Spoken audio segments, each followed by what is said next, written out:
No surprise, the male lead is also very furious when he finds out that the person who tried to grape the main character was his eldest cousin, so he's this more pissed off with his eldest cousin. So yes, things are gonna go down.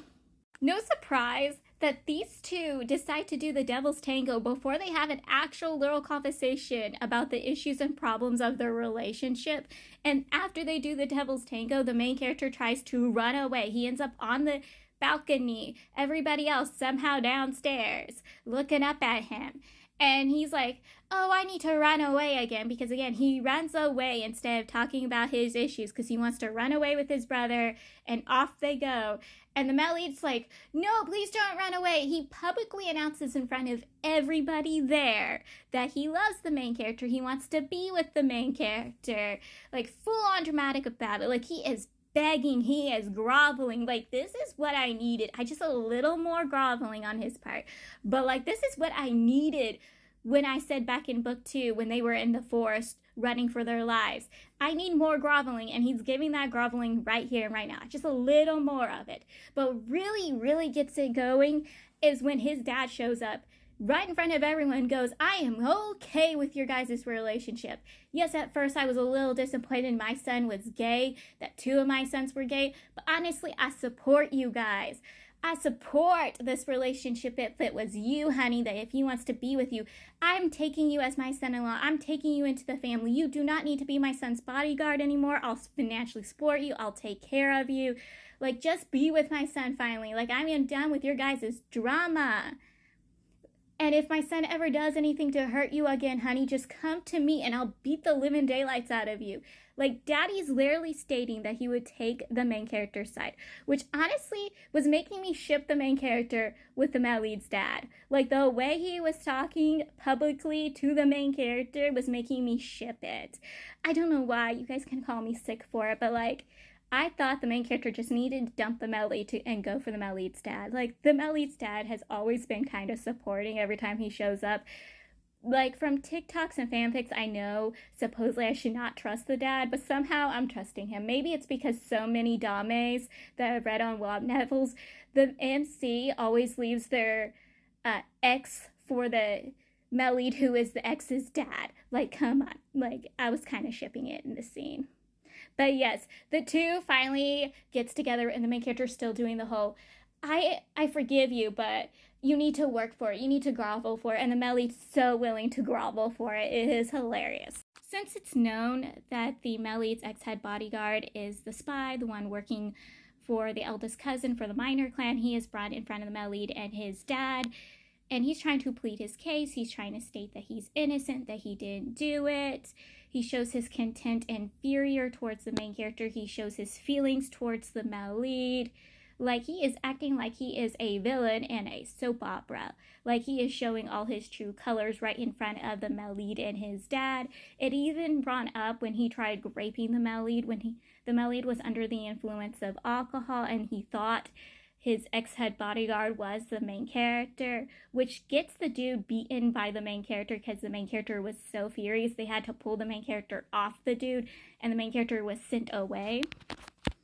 But yes, this dude doesn't even realize he did wrong. Yes, he's apologizing so he doesn't get killed, but like, they're not going to forgive him for his actions. This is like be killed worthy, especially when he worked with the ex-boyfriend who tried to frame the main character. Because again, the cousin wasn't actually involved in that part, if I'm correct. But yes, he helped the ex-boyfriend try to frame the main character. That cousin wasn't involved. But yeah, the main character's sent out of the room, the male lead follows him, and this is when the ex-head bodyguard is killed by the father. This freaks the main character out because he's like, you guys could have just beaten him half to death. You didn't actually have to kill him. And the male lead's like, you have to think of all the things he did against the family. Like, that is death worthy. So yes, the dude dies, which is completely different from what I've seen in TikToks and in fanfics. The dude dies protecting the main character. Like, he dies protecting the main character because he loved the male lead and knew the male lead loved the main character, so he died protecting the main character. That was completely different. And that's why, even though I spent the entire book 2 and 1 being suspicious of him, thinking he was a traitor, I kept going, no, he's not the traitor, because of the fanfics and TikToks I saw that stated some other guy was the traitor and that he was not the traitor and that he died protecting the main character. But no, he was the traitor. The Melly completely forgot about his eldest brother's head bodyguard. He's like, wait, I haven't heard from him since he sent me those messages and the videotapes. Like, I haven't heard from him in this entire time. He completely forgot about him until the main character brought him up. And he's like, wait, oh my God, where is he? And they both start freaking out about him until the eldest brother walks in and he goes, all my bodyguards are on vacation right now. They're all taking a break right now. So they're calmed down. They're like, oh, he's perfectly fine. He went back home. He lives on the island. That's probably why he hasn't been responding to us when we started sending him text messages and calls. The main character's still a little wary. He's like, are we sure that he went back home? And the Melly, it's like, yes, he's fine. I'm like, no, he's not. He's being physically abused and raped. You guys need to save him. You guys have to realize that he's not okay, that he is not safe. The eldest cousin was so right. The Melly doesn't care for him because the Melly completely forgot about him until the main character brought him out. I am so freaking out. Like, he's not gonna get saved. The main character is upset because the Melly is ignoring him again. And there's 4 reasons why the Melly is ignoring him. The first is because it's exam week and the Melly has to study for exams. 2 is because he's helping his father with their family business because he's the only son helping his father run their family business. 3 is because the main character told him to leave him alone because the main character needed to study for exams.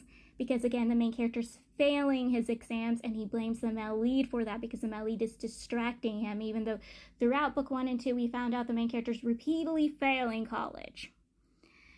And 4 is because the male lead is celebrating the main character's birthday. He's planning for it. But instead of having a conversation with the male lead like any reasonable person would, the main character literally runs away, even though the male lead was typically doing the thing he wanted him to do. He runs away to his friend's home where he complains to his friend, and his friend tells him what I've been telling him, just have a conversation with him. Stop running away, just talk with him. If he talked with him, he would understand what's going on. But now the main character throws a tantrum when his friend brings up the idea of having a conversation, as though it's not reasonable. And I'm getting sick and tired of it because throughout 1 and 2, and in this book, every time there's an issue between the two, one throws a fit and a hissy fit and breaks stuff, and the other one runs away, and I'm getting sick and tired of it. Like, I am tired of the running away stuff. Like, can you guys just stop and have a normal conversation? The running away needs to stop so you can have a conversation. Once they spend a bunch of the Melly's money and the main character returns back, he finds out that the Melly wanted to celebrate the main character's birthday and that he bought the main character jewelry and officially asked the main character out, and the main character was really happy about it. And I'm going, see, this couldn't have been an issue if you just talked to him. Seriously, talk with him. Like, really? So I'm really sure there's now an affair going on between the main character's second friend and the male lead's first friend. So when they're spending a lot of the male lead's money at a store, the male lead's second and first friend shows up. And the actions between the two is so awkward, and they seem to be upset and awkward around the male lead's second friend, and the second friend is trying to help the main character spend a lot of money. And you could say they're acting this way because they know about the birthday celebration, and that could be the excuse, and even I was making that excuse in my head. But at the same time, I really, really do believe there's an affair going on. Please, someone tell me that there's not an affair going on. That the dude is dating either his neighbor or the third friend of the Mellies. Please, someone tell me, because I know this dude is dating someone. Please do not tell me he's having an affair. Please do not tell me. Please, someone. Please, someone.